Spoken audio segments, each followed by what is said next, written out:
Boa noite, tudo bom? Não é novidade para ninguém que nos últimos meses a gente vem travando uma guerra mundial contra um inimigo invisível, o coronavírus. Existem, por enquanto, pouca coisa que a gente possa fazer contra ele, a não ser algumas medidas já adotadas e já incentivadas pelo governo. Duas armas, entretanto, são bem importantes. A primeira é a imunidade do próprio paciente, da própria pessoa, mas isso só se adquire depois que se pega a doença ou depois que se toma uma vacina, que por enquanto não existe. E a segunda é a própria vacina. Nos últimos dias surgiram algumas reportagens na TV, jornais, revistas, sobre a produção de uma vacina contra o coronavírus, ali no Reino Unido principalmente, que é onde tem uma vacina em fase mais avançada. E a dúvida é, será que isso existe mesmo? Será que realmente essa vacina vai sair antes de 2021, antes de 2022, por que isso está sendo tão rápido em comparação com a produção de outras vacinas? E aqui eu vou explicar um pouquinho o que acontece para a gente ter essa produção tão rápida da vacina contra o coronavírus. Então, teoricamente, qualquer produto, qualquer medicação disponibilizada para o ser humano tem que passar por um processo de estudo clínico, de produção por fases clínicas, de testagens clínicas. As medicações em geral, e nesse caso a vacina contra o coronavírus, ela passa necessariamente por 4 fases. E antes dessas 4 fases tem uma primeira que a gente chama de a fase pré-clínica. O que aconteceu especificamente com a vacina, o que acontece com a vacina do coronavírus. Lá no Reino Unido eles pegaram um pedacinho do RNA do vírus, que é a molécula responsável pela replicação, cortaram, fatiaram esse RNA, colocaram numa solução e injetaram em animais, um macaco ou rato, em cobaias.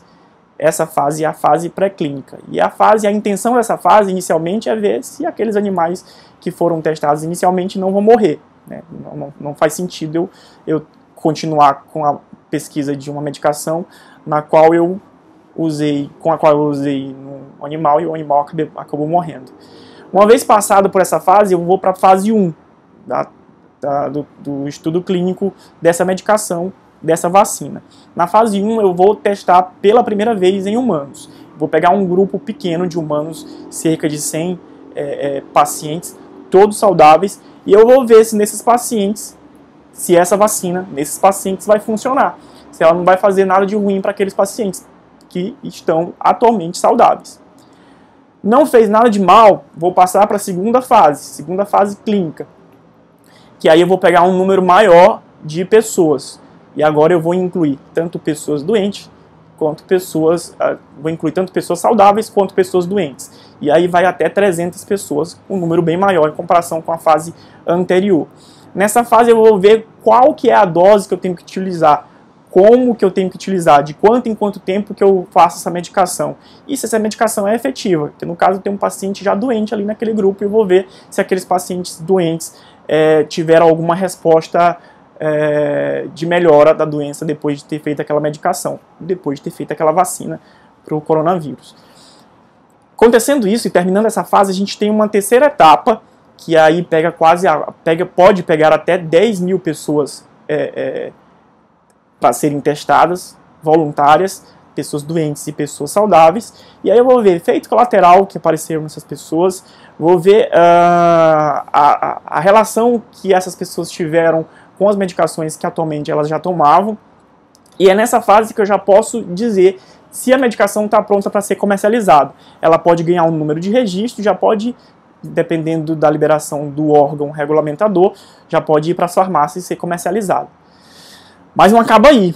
Tem uma última fase, que é a quarta fase, que é a testagem intercontinental. Nessa fase do estudo clínico, do estudo da vacina, eu já disponibilizei nas farmácias e as pessoas já estão comprando essa medicação, já estão comprando essa vacina, já estão se vacinando.